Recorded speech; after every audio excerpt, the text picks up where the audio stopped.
This is Eyes on Africa News. I'm Hermela Aragawi. It's 10 p.m. in Washington, D.C., and this is your Sudan news update.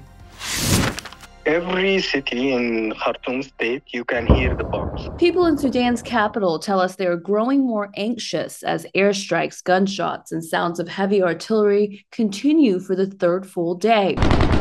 Rival armies are battling in several parts of the country, and civilians are caught in the crossfire. At least 180 civilians have been killed and nearly 2,000 injured, and that's according to the UN Special Representative for Sudan, Dr. Volker Perthes.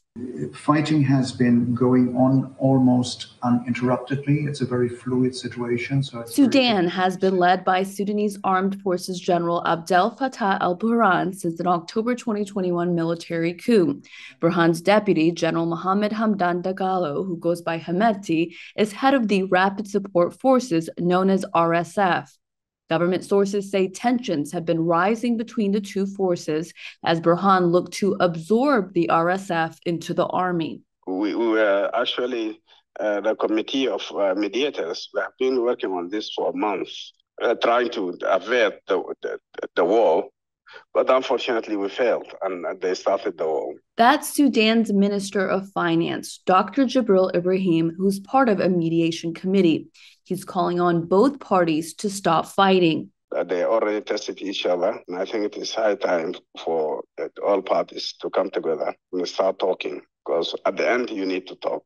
So the earlier you talk, the better. But according to the UN Special Envoy for Sudan, neither side is showing openness to peace.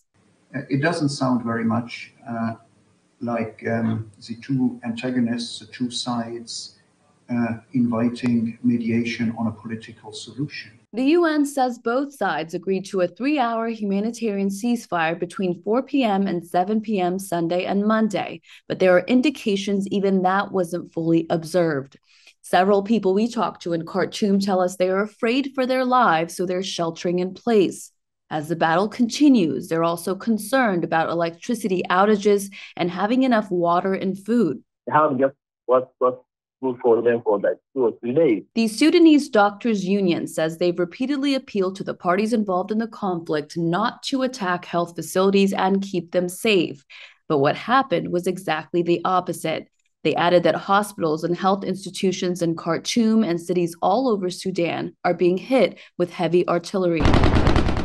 Heavy fighting is also happening in the western state of Darfur, where 3 UN World Food Program employees have been killed in the fighting. The international organizations have not been protected, and that civilians are not protected.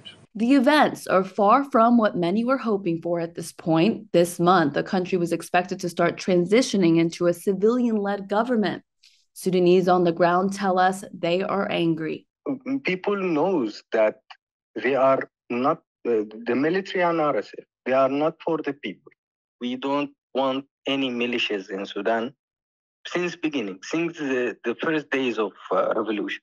And they are still keeping saying that the RSF is under the military and we are working together and such blah, blah, blah. And then suddenly they fight. And they fight in the middle of the Khartoum state.